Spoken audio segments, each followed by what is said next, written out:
Thank you, everybody. Jai Jinendra. Thanks for joining us today for this wonderful event. One second. Thank you, everybody. Thanks for joining us for this wonderful event at Young Jain Professionals Das Lakshan Paryushan 2024. With me today, we have amazing team of Young Jain professionals who have taken the time to put together some common questions that we may have during Paryushan and how can each one of us benefit from this beautiful religious opportunity. With us today, we have Kalpesh Rupani, who is a near and dear friend of mine. He is in Canada at Brampton Temple, and he has helped a lot of kids to learn about Jainism as part of the pathshala. And with me, I have amazing team together who is helping us today. We have Shikha Kothari, we have Ananya Jain, who is our panelist, who is going to really talk about what does Paryushan mean and how can we actually take some vows around fasting and really be successful during this beautiful religious event. Yes, absolutely. We have other YJP folks here who have worked very hard to make this event happen. I want to welcome Manan Gilani. I want to welcome Manan. And I also want to welcome Arpit, who is here with us, who led us through this Paryushan event last week. So welcome, everybody. And Michami Dukram, in case I missed anybody on the call. But again, I want to pass on this beautiful opportunity to Kalpesh Bhai, so we can start with Navkar Mantra, and we can invite Kalpesh Bhai and their kids to kick us off with Navkar Mantra. Kalpesh Bhai, over to you. Thanks for the opportunity. Let's get started with Navkar Mantra. So I'm going to come here. I'll sit here. And I will come here. Wow, look at that. The next generation is here. Okay. All right. So why don't you start with Navkar Mantra? Annihilation. Join your hands and say it out loud, okay?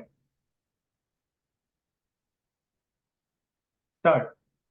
Namo Arihantanam, Namo Siddhanam, Namo Ariyanam, Namo Vasayanam, Namo Lowest Avasayanam, Namo Arihantanam, Namo Siddhanam, Namo Ariyanam, Namo Vasayanam, Namo Lowest Avasayanam, Namo Arihantanam, Namo Siddhanam, Namo Ariyanam, Namo Vasayanam, Namo Lowest Avasayanam, Ito Panchanamukaro Sava Pava Panasana Mangalaranja Savesi Padamam Have Mangalam. Amen. Okay, very good job. Thank you, kids. Thank you. Great job. Kalpesh Bhai, over to you, sir. All right. So thanks for everyone who has joined this call and this presentation. So today, basically, without any further ado, let's get started with this topic or this presentation. So, today we are gathering over here to talk about the Das Lakshan Parva.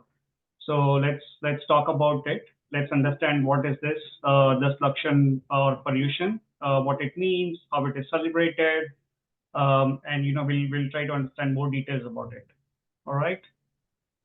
Absolutely, Kalpesh Bhai. So please tell us what is Das Lakshan Parva, and can you give us more information on how we can celebrate this better? So I'll pass it to you. Yeah, absolutely. So basically, the Das Lakshan Parva is a Jain festival, and it is celebrated typically by the Digambar Jains. So it's also referred to as Paryushan. So as a matter of fact, Paryushan is actually a festival that is celebrated both by the all Jains as such, like mainly the Shwetambar Jains as well as Digambar Jains. Just that the dates are slightly different for both the sects. But other than that, like Paryushan is a festival that's pretty much common between amongst all the Jains. So this festival focuses on improving the virtues of ourselves. Now here, ourself means the soul. right? Because we are the soul. So that is the understanding we should have. So this festival is focusing on improving the virtues of our soul. So we'll talk about that in more detail. And interestingly, the Das Lakshan Parva or the Das Lakshan festival comes 3 times in the year. So it comes in the month of Bhadar, Magha, and Chaitra, as per the Indian calendar. But typically it is celebrated during the Bhadrava month, and it is from the 5th to 14th of the Bhadrava month every year.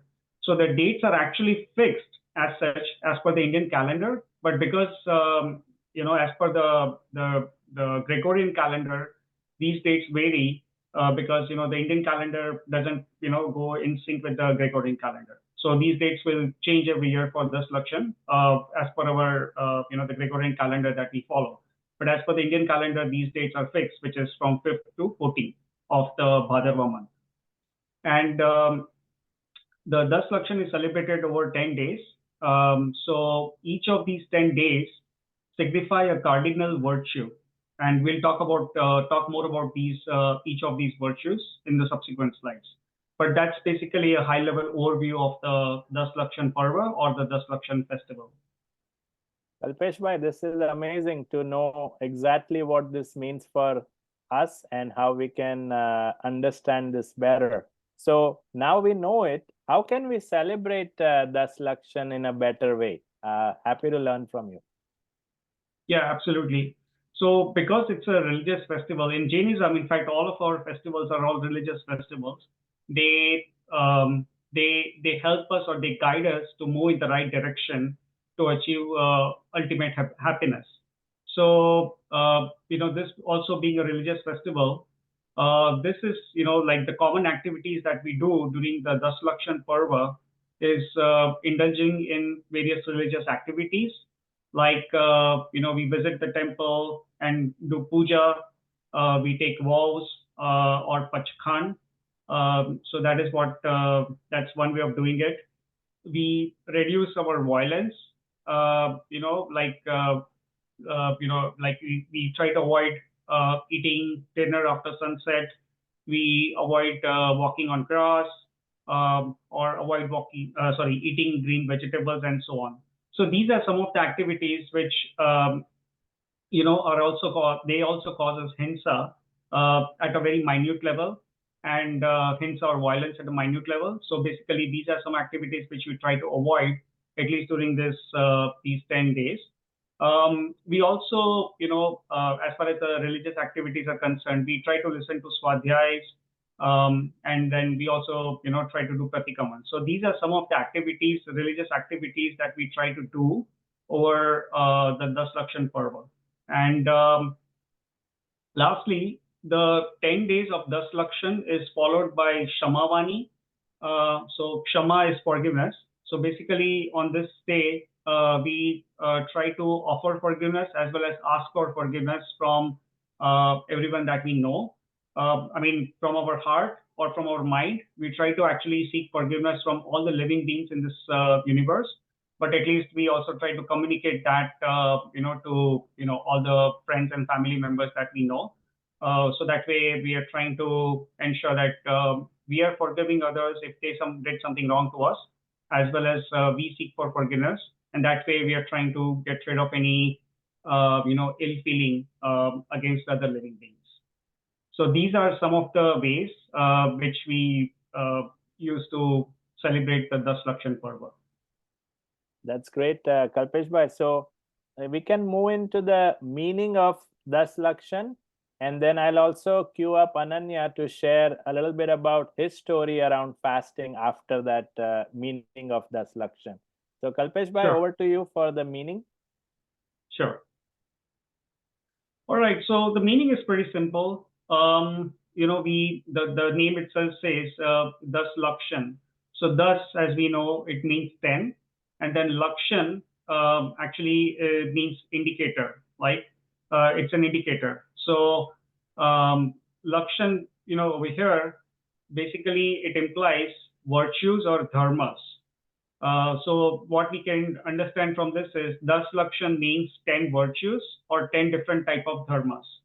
Now, I think this is an interesting topic. So, from the Vyavhara standpoint, there are 10 different dharmas that we celebrate over this festival, which spans across 10 different days, right?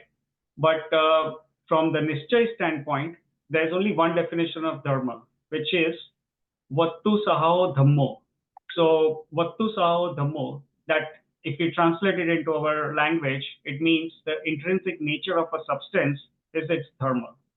And then, this is the definition that actually comes in both Digambar and Shwetambar.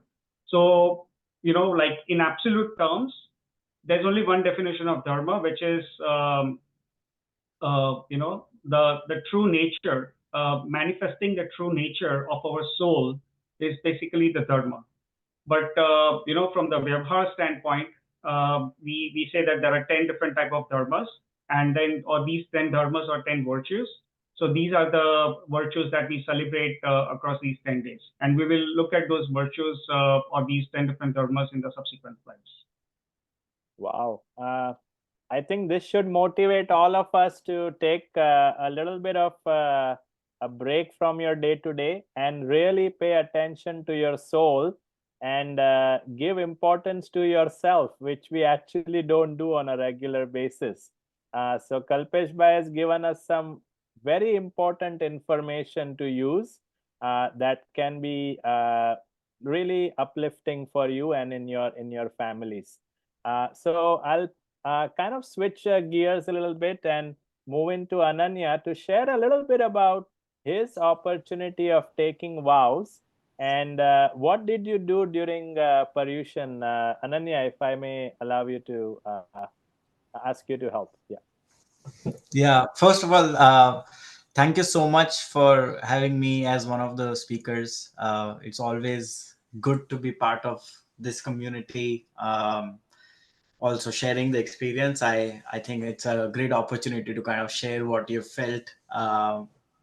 So thanks a lot for that. And Kalpesh bhai, thank you so much for starting us off with some fundamental information about Das Lakshan. I think this was very precious knowledge for me as well. So thanks a lot for that. Um, in terms of my experience, so I'll kind of start with some background. So in 2019, so in 2020, I decided that I'll do my 10 days of fasting. And in Jainism, in our fasting, uh, it basically means that you'll not eat anything for 10 days. I was only thinking or planning to have water every single day, which is boiled water once a day. um, Before that, so this is what I did in 2020. And in 2021 is when I got this thought that I want to do it. From my childhood, I've always seen my parents kind of follow some kind of tap, some kind of pollution based fasting. But no one in my family had ever done 10 days of fasting before, so it was very unnatural for me to kind of take that step. And in 2019, when I thought about it, I kind of was planning for 1 year and trying to understand how I should prepare myself. Would I be able to do it? I don't live with my family here in Boston, so that's a different uh, it comes with its own kind of complications. I don't know how my body would react and all of that kind of stuff. And then on top of all of that, cherry on the top was COVID happened that year. And so um, it was very hard for me to kind of um, keep my own commitment with myself that year. And I was really debating whether this is the right year to do it. There were a lot of travel restrictions. I could not visit my sister. My parents would not be able to come here. My friends would not be comfortable to kind of come into my apartment and help me if I need help. And so those were my initial challenges. What I did in terms of my experience, and I'll pause in a bit. I'll just state a little bit of my experience, and then Yeah, Apurva, all I'll good. let Yeah. you Go ahead. elaborate. Yeah. What my first reaction was that let me uh, start with day one. And throughout my life, I've always done first day of fasting, last day of fasting, and in between 8 days, I've done ekasana, which means you eat once a day. And so I was confident that the first day of fasting would be okay. I can do it.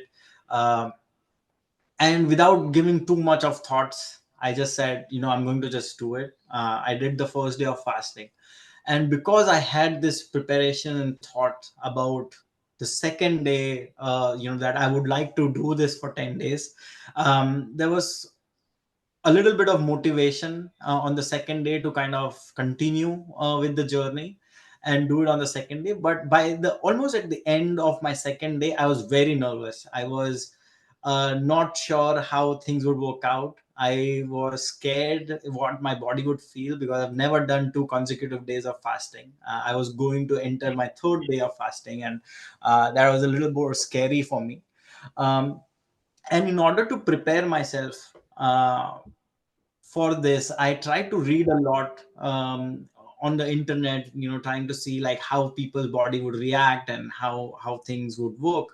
And I didn't find something which was very simply written to kind of understand the process or how to brace yourself in terms of following this 10 days of fast.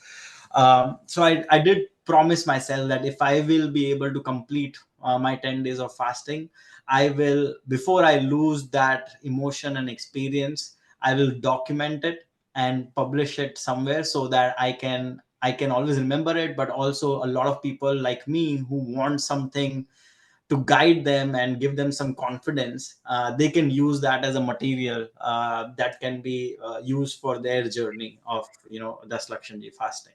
So I did end up writing that material, and that document actually introduced me to YJA and YJP, and then I got a chance to become part of this community, so on and so forth. So that's how I started with my fasting. I Oh. can get into details of further experiences, but I'll just pause there for a bit for you. Yeah, I want to chime in here because Ananya touched something very important is to have a written goal and actually planning it way before then you actually do the activity. Can you imagine if you did that for your day-to-day job or you did that in your family, how much success you will receive? So I relate Paryushan to way of life. And if we can actually connect the two things properly, we would be much more successful than what we are. At this point, I do want to say congratulations to Ananya to try this amazing opportunity and be successful with it. So thank you for sharing that. But yes, I will do come back to you to ask you some very specific questions. Kalpesh bhai, this brings us to a beautiful opportunity to talk to us about what to expect in the 10 days, and maybe you can walk us through that at this moment. Yeah, sure. So in the 10 days, basically, as we discussed, we celebrate or we try to focus on each, 10 different virtues, one virtue per day. So the focus is to understand that virtue and then try to inculcate that virtue in ourselves.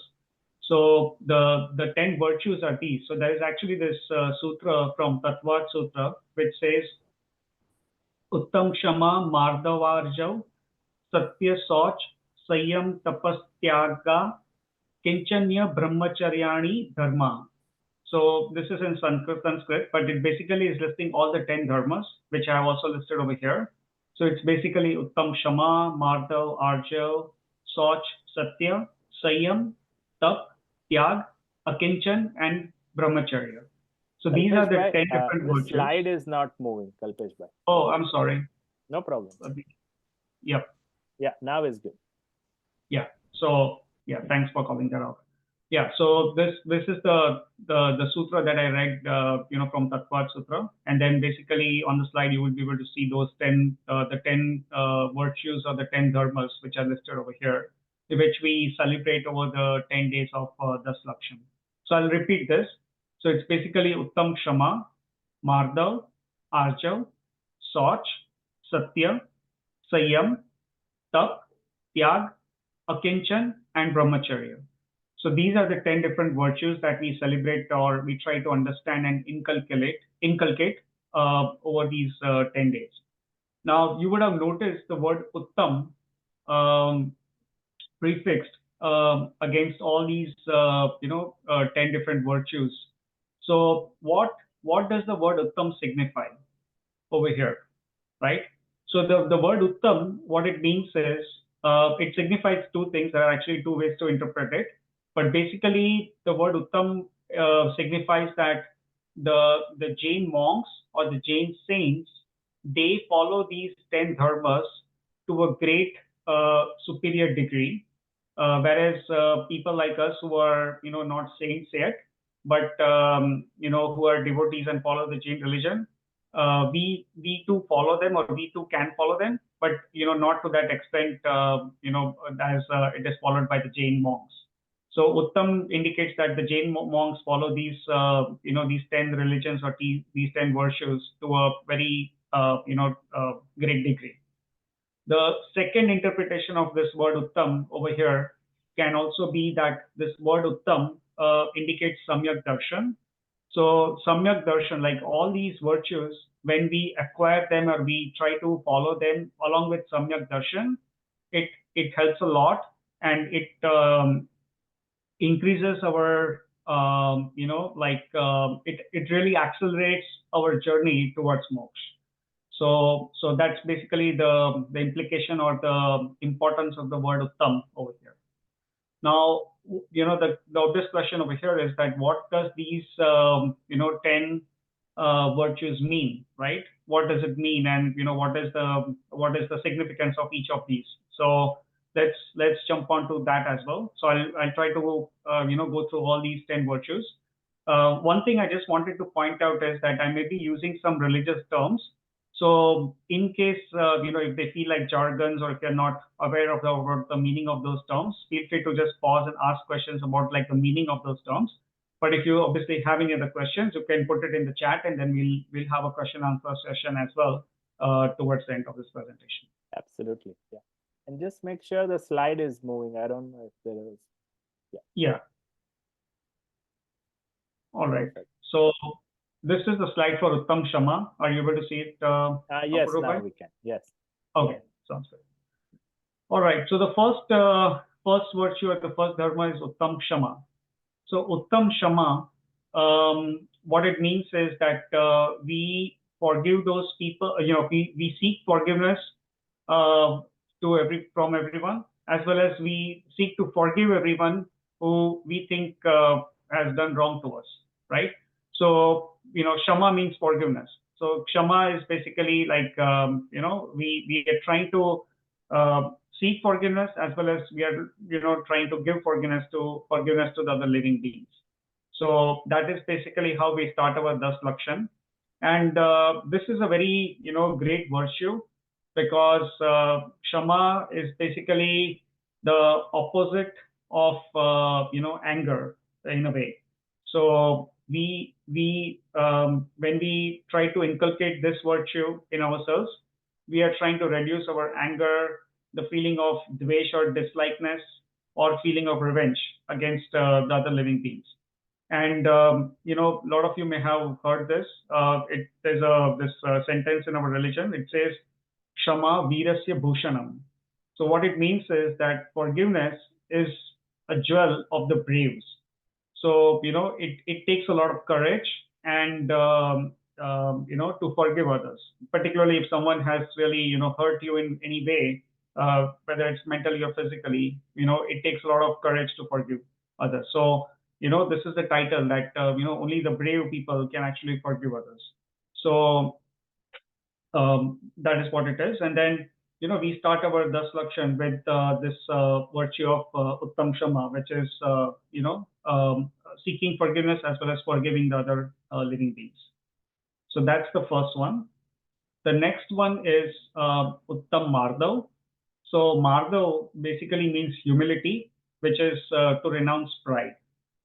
So why do we end up being pride? First of all, let's try to understand that. So we end up being proud about something that we possess. And here, when we say something that we possess, generally we are talking about the worldly, materialistic objects. Like someone is wealthy, someone has more money, someone has a bigger house or a car. That person tends to be proud about those possessions. Similarly, if someone has more knowledge, then that also tends to be one of the reasons for being proud. So there are these kind of worldly reasons because of which we end up being proud. So the Uttam Madhav Dharma, it tries to make us realize that all the souls are equal, right? We as the living beings are not the body. Our worth is not judged by all the materialistic objects that we have, but it's basically based on the characteristics or the virtues that are part of our soul. And basically, all the souls are equal. So there are two quotes from Srimad Rajchandra which I wanted to mention over here. Um, which says Sarva Jeev che Siddha Sam, Je Samje Te Thai. What it means is that all the living beings are equivalent to the Siddha Bhagwans. And those who understands this will also end up becoming a Siddh person or a Siddh Bhagwan. So that is one. And then there is another quote which is also quite popular, which he has mentioned is that if there was no ego or pride, moksha would be right here. So, what he meant to say is that it's actually very easy to achieve moksha if we are willing to give our ego or we are willing to give up our ego or pride. So, and the reason why there is no, the reason why there's no need to be proud about something is because all these materialistic objects that we gain during our lifetime, those are not part of us. Those are, what we call as the pardravya. Pardravya means a different object which is apart from me, apart from my soul.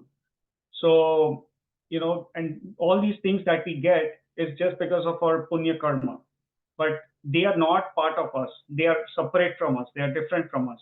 And hence, all the souls, as we discussed, have the same correct characteristics or the qualities, and hence all the living beings are actually at the same level. It's not like one living being is inferior and other living being is superior.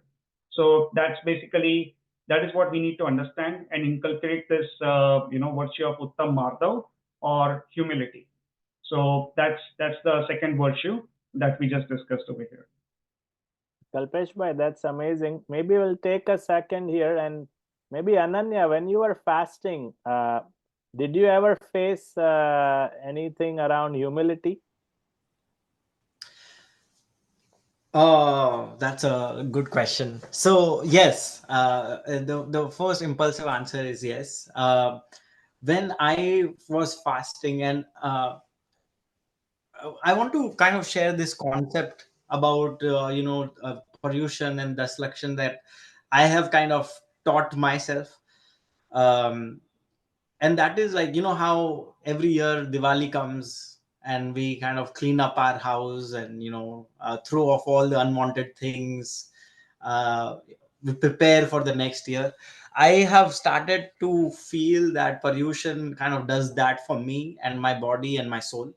So it's very similar, like when you prepare, and as you noted, it's not that it's only those 10 days. You start feeling the vibes way before those 10 days begins, and then even it kind of stays with you for some time after as well. So for me, kind of understanding these concepts, and if you read about it, and like Kalpesh bhai has mentioned only two right now, and uh, it seems very easy to kind of think that, okay, you're talking about humility, and we should always have humility in life, or forgiveness. But it's really not that easy, and we get these 10, 18 days in our religion that allows us to really focus on these points, really think about people we have people who have upsetted us and the reason about it, and we can really think about, why do I hold any grudge against any of those people, and kind of let that kind of wipe off, right? So this is a great platform. And what happens when you fast is, especially when you fast for 10 days, or more than a certain amount of days, is it really boils your thoughts down to what is bare minimum to survive and live, and what is true to myself. And that was my like awakening after probably the fourth or fifth day into my fasting. I realized that I am just very happy because I am breathing, because I have a roof, and because I can function appropriately. And the only thing that probably is coming constantly in my head is, okay, I'm not eating, and at some point I'm going to get some food, not even delicious food, I'm just going to get simple dal or something, and that excites me. So when life becomes that simple and it goes to that basic level of minimalism, I think humility kind of comes into each and every thought that kind of Wow. goes across your mind. And I think that's the power of having tap and doing tap along with these messages, because these messages holds you grounded, and tap forces you to kind of just focus on that. And one more point I'll mention on this note is, uh, whenever I fast, and I hope this kind of helps other people also, is whenever you're fasting or doing any kind of stuff, don't think about it as just stopping to eat food. That's not the goal. You can eat food and you can still do tap.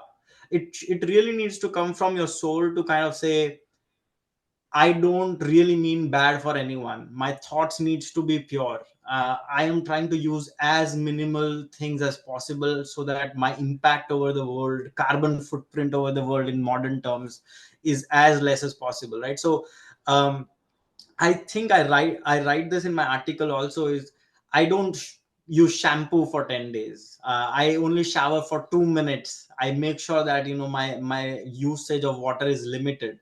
My usage of thoughts are limited. The amount of clothes that I would wear, I limit that. So there are so many. I'm not saying that just throw away all your belongings, but at least for those 10 days or 18 days, however you want to structure your pollution period, you can constrain yourself and resources that you have, and that will really allow you to free up and focus on these more important things and more important concepts. Wow. Yeah, thank you for enlightening us. So, Kalpesh Bhai is telling us the meanings, and Ananya has actually lived the meanings. So, it's kind of working well. So, Kalpesh Bhai, I know we are, 25 minutes left, and we want to answer questions too. I would ask you to go to the next one. Yeah, Sure. I'll move a little bit fast over here, just so that we have time for the question and answers. But thank you, sir. feel free to let me know if I'm like too fast or something like that. All good. Yeah. All right. So moving on, the next one is Uttam Arjav. So Arjav is basically it means honesty or renouncing deception. So Arjav is basically just signifies that we want to try to live a straightforward life without any deceit. We want to be in harmony with our thoughts, words, and actions. We don't want to end up in like, hey, you know what, you're thinking something else in your mind, but then you're speaking something else, and then you're acting differently as compared to what you are, thinking or speaking. So it's basically just a harmony in our thoughts, words, and action. And a lot of you would be aware that in Tattva Sutra, there's a sutra that says Maya Terya Gyanasya, which means that Maya is actually one of the reasons for going to Tiryanshkati. So, the Sutta Marcha Dharma, just helps us understand or helps us realize that, this is a great virtue to follow. We just want to have straightforwardness in our thoughts. We just don't want to, have any kind of deceit in our thoughts or actions. So that is what is Uttam Arja. Moving on to the next one, which is Uttam Soch. So Soch means purity. Here it implies contentment. Contentment. So it is basically indicating to renounce the greed that we have. So there is a popular belief that if we gain more materialistic wealth, we'll be more happy, but it is actually the opposite of it. We our happiness is not really coming from materialistic wealth or objects that we gain in our life. It actually comes from that feeling of contentment, right? So I think as Ananya Bhai said that even he was eating simple dal and that made him feel happy. So it's basically in what state of mind we are in, how satisfied we feel amongst the items that we have, and that is what actually gives us real happiness. So even in this worldly affair. So that's basically what it is. And here it also is trying to signify that our desires are endless, right? So it's not like you can achieve the things or the means to satisfy your desires. Like if you have a certain amount of money, if you really don't put a limit or put a brake on your desires, there's no limit to it. If you have like $10 million in your bank account, you want to aim for 100 million. If you have 100 million, you want to become a billionaire. If you have 1 billion, you want to have more and more, and then you want to also become the world's richest person. So that there's no end to the desires in every way. This is just a very basic example. So satisfying our desires is never going to happen in reality, because once you satisfy one desire, 10 new other desires will come up in your mind. So there's no way to really satisfy your desires. But, if you have that sense of satisfaction or contentment based on whatever you have, then that is basically what, gives you peace of mind, and that really, leads to happiness. So that is basically the Uttam Soch Dharma. Moving to the next one. Kalpesh, I'll take a minute here because we live in this materialistic world where achieving this is very hard. We all want a good job, a good house, a brilliant, fast-running car. I think Paryushan helps us to understand that these materialistic things will not come with you, and you should take a break from it for at least 18 days, as Ananya had mentioned, to focus on inward purity, and flush out anything that's hurting you rather than helping you. So thank you very much. True. Yeah, that was amazing thought. And yes, I love dal too, so I'll go with dal. Yeah, so right now, actually, just as a matter of fact, there's a swadhyay going on in the Moksmat Prakashak in our, Digambar temple over here at Brampton. And they are actually going through the chapter 3 of Moksmat Prakashak. And the chapter 3 of Moksmat Prakashak exactly explains all these things. But this is like, it spans over multiple pages. I'm trying to just cover it in like one slide. But it's so nicely explained. So, whoever is interested can actually, do a swadhyay of Moksmat Prakashak. And this particular topic is very nicely explained in the chapter 3. There are a lot of examples given also in that. Thank you, sir. Yeah, we can proceed. Yeah. All right. So the next one is pretty straightforward, which is Uttam Satya. So Satya is basically like, one aspect over here is that, our Jain religion says that, don't try to speak unnecessarily as such. And whenever you speak, you just want to use like, precise words and try to be truthful when you speak. So I think Uttam Satya is pretty straightforward, so I'll not try to elaborate too much on this one. The next one is Uttam Sanyam. So Sanyam means self-restraint or self-control. So what it means is like controlling or having a control over our 5 senses. So we as human beings have 5 senses, which is the sense of touch, taste, smell, vision, and hearing. So these senses are basically tools available in our body to gain knowledge, right? So we have the Mati Gyan and the Shrutta Gyan, and both the Mati Gyan and the Shrutta Gyan uses these 5 senses. Because Gyan or the knowledge is a virtue, or it's a characteristics of Jeev. But the property of touch, taste, smell, and color are basically characteristics of Pudgal Dravya. So we are all Jeev Dravya, and then we most of you would be aware that there are 6 Dravyas. So Pudgal Dravya is a separate Dravya. So in reality, our soul does not have these characteristics of touch, taste, smell, and color.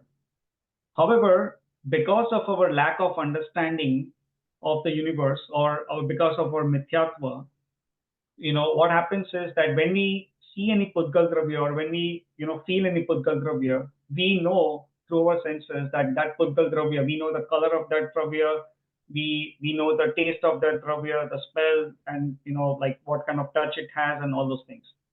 But the problem is that we, because of our lack of understanding, we end up having rag or dvesh based on based on the knowledge that we gain. That's our mithyatva. So if I see a beautiful rose, I feel that, hey, what, this is very beautiful, I like it. And then I see something that is dirty or ugly, I say, hey, I don't like this, this is very dirty or very ugly. In reality, both the dravyas, whether it appears beautiful to us or whether it appears ugly to us, both the dravyas are Pudgal Dravya, that in the example that I just took.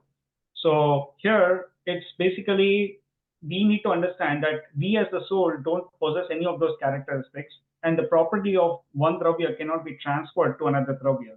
So there is no reason really to have any rag or dvesh. Rag is basically the feeling of liking, and dvesh is basically dislike, or the feeling of disliking. So we don't really need to have that feeling of liking or disliking against these kind of physical objects. So Dipesh the bhai, point over here is, we only have 5 more minutes, so just want to give you time check. Yeah. sure, okay. So the point is that we want to have a control over our senses, and that is one of the virtue that we celebrate as part of the Uttam Swayam Dharma. All right, moving on to tap. So I think Ananya Bhai has already talked a lot about tap. So I'll not take too much time on this, but just to keep it, give a different perspective on this one. So the tap, basically, what the purpose of doing the tap, because we as Jains do a lot of tap, right? We do like upas, ekasan, and a lot of other taps that we try to we have. So there are basically, what is the purpose of doing the tap? What purpose, or what are we trying to achieve by doing the tap?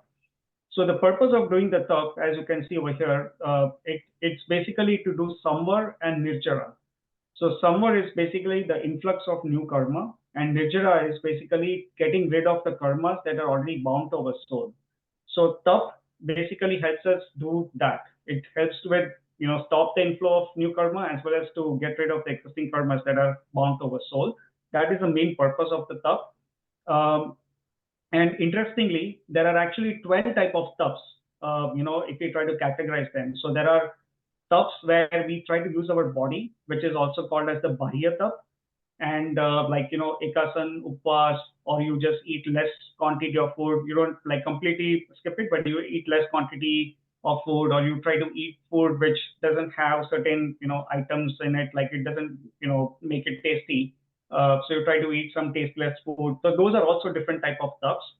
And then, but those are basically come as part of your bahya tap. And then there is also the abhyantar tap. Abhyantar tap means that the tap that you do using your mind. So like prayashchit, vinay, even swadhyay, that is also a type of tap. So these are like two high level categories: the bahya tap and abhyantar tap. So one aspect over here is that whenever we do these kind of taps, or tapasya, like ekasan, upvas, or anything like that, we should always try to understand that what are we trying to achieve out of this? What is our goal? What is the purpose of this? And then after doing the tap, we should also try to introspect ourselves and see whether we have achieved this or not, right? So I could speak more on this, but like I'll move on to the next slide at this point. Yeah, thank you. All right, so the next one is tyag. So tyag is pretty simple. It means renunciation. So it's kind of related to what we discussed in the previous slide, but tyag is like renouncing. So we were talking about tap, right? And the tyag is similar to that. So here, we want to kind of renounce the use of pardravya, or any object that is not part of me. So this is something which is good for our current generation also. Like, it's these are some of the vows that we can take, like renounce the use of cell phone for a couple of days. You can take phones, but then don't do anything else on your phone. So you can take that kind of a vow. Or you can say, I'm not going to watch TV for these 10 days. I'm not going to, like, if you have 10 vehicle, like more than one vehicle, you can say, I'm going to renounce the use of, like, certain number of vehicles, or I'm going to renounce the use of certain food items. So those kind of things, and certain period of, you can take these kind of vows for a certain period of time, or even for a longer period of time if you prefer to do that. So that is basically tyag. So renouncing kind of helps us to realize that we are different from all these worldly objects, and we are these worldly objects are different from us, and we are different from them. So that is basically, it helps to instill that belief basically. So that's basically the Uttam Tyag. The next one is Uttam Akinchan. So Akinchan is basically the sense of non-possessiveness or non-attachment, right? So as we discussed that in this worldly life, right, we have, from the Vyavahar standpoint, we say that I possess a house, I possess a car, I have family members, I have daughters, all these things. So we have to make these kind of statements in the Vyavahar, which is fine. But we need to understand in the back of our mind that we don't really own or possess these things. They are different from us. They are not part of me in reality. It's just in this current, bhav or current paryay, they are attached to us in some other way. But then as we, move on to our next birth, none of these items may come with us. I mean, they will not come with us actually. And then when we go to moksha, obviously none of these items are going to come with us. So we need to really understand that we don't really possess any of these items, though it appears like in the worldly way that we tend to possess them, but in reality we don't. So that is what is Uttam Akinchanya. And then finally, coming to Uttam Brahmacharya. So Brahmacharya has two meanings. One is celibacy. Celibacy is basically, not indulging in any sexual activities. So our religion, Jainism, definitely encourages this. And the other meaning is that Brahmacharya means, having our focus or dwelling in our soul, dwelling inside us, not outside. Inside us is basically dwelling in our soul. So if we are trying to remain in the characteristics of our soul, and understanding those characteristics and remaining in them, that is basically what is brahmacharya. So that is basically our last virtue. So I think Wow. with that, Amazing. I think we have covered all the 10 dharmas. So yeah. Yes, Kalpesh bhai. And if you can go back to that slide which has the 10 vows, that will be amazing. So I can get into the Q&A.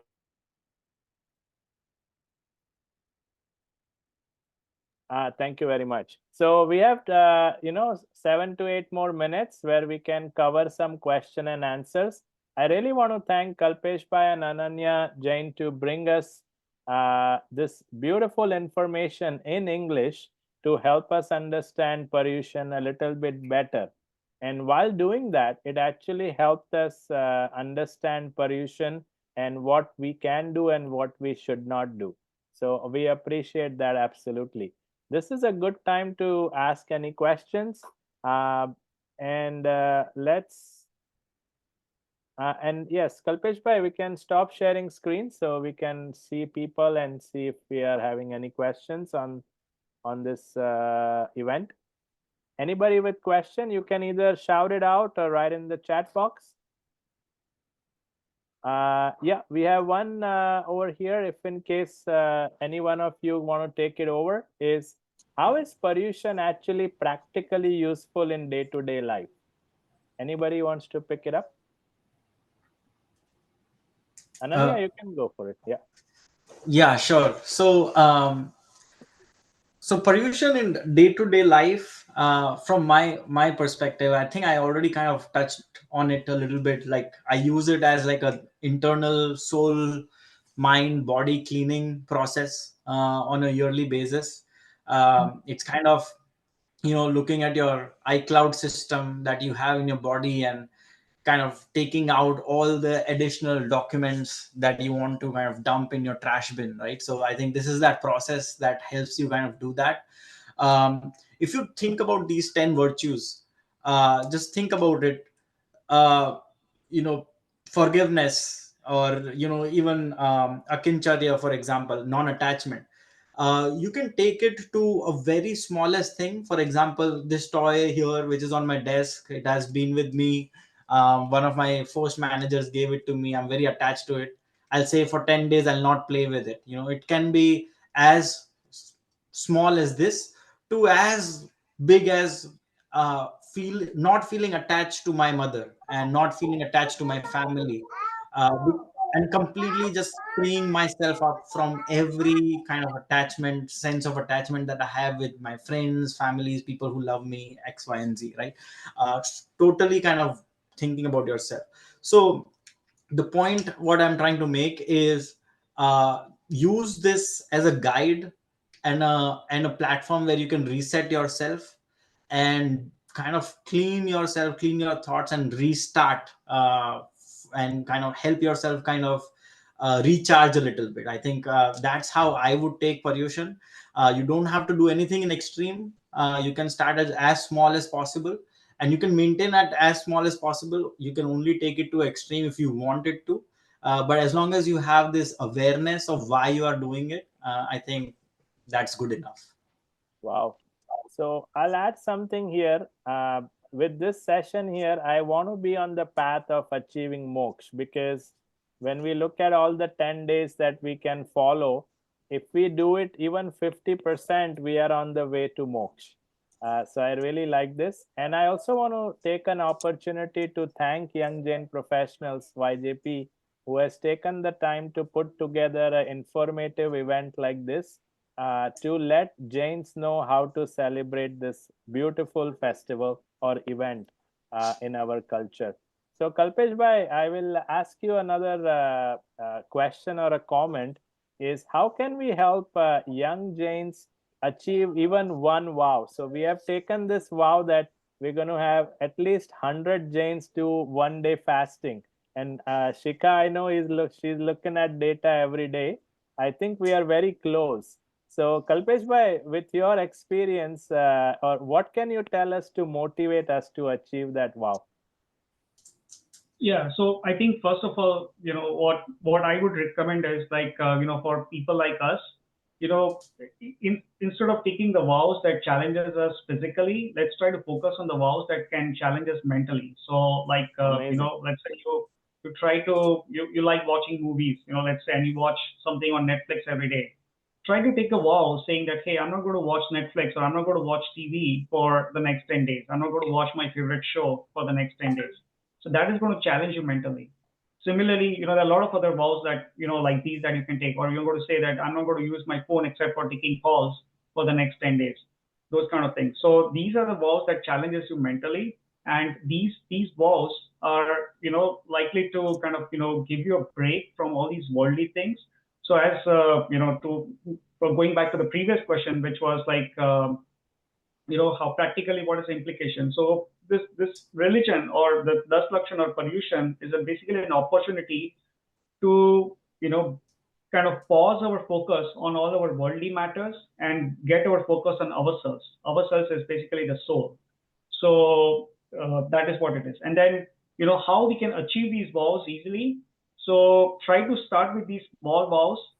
Just try it for one day. If you think 10 days is too much time, try to do it for one day. You think, okay, I was able to do it successfully for one day, and then you can increase it incrementally, and then try to increase it to 3 days, 5 days, or whatever you feel comfortable with.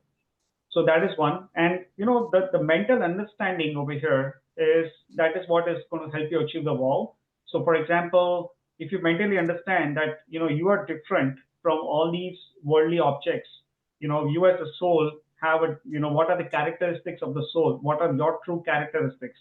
If you try to understand those, and then you focus on those things, it makes it mentally easy. It gives you the mental strength to achieve these goals very easily. So I think that would be helpful. Wow. Thank you, Kalpesh Bhai and Ananya. At this point, I would like to thank you both for taking the time. I know Shika is giving us the time. Urmila, if you want to quickly do your bhajan, we can allow you and then we close the call. So thank you. Urmila Ben, Jai Jinendra, go ahead, please. She's my mother, by the way, and she's on mute. Oh, Mommy, wow. you're Yeah. on mute. Can you unmute yourself, please? Yeah. Unmute. Yeah. It's not working. No, it's not unmuted. Yes, There we I go. do. There we go. Go ahead, please. Yeah. जय this is- Jinendra मैं भजन से शुरू करती हूँ। सभी को happy पर्यूषन।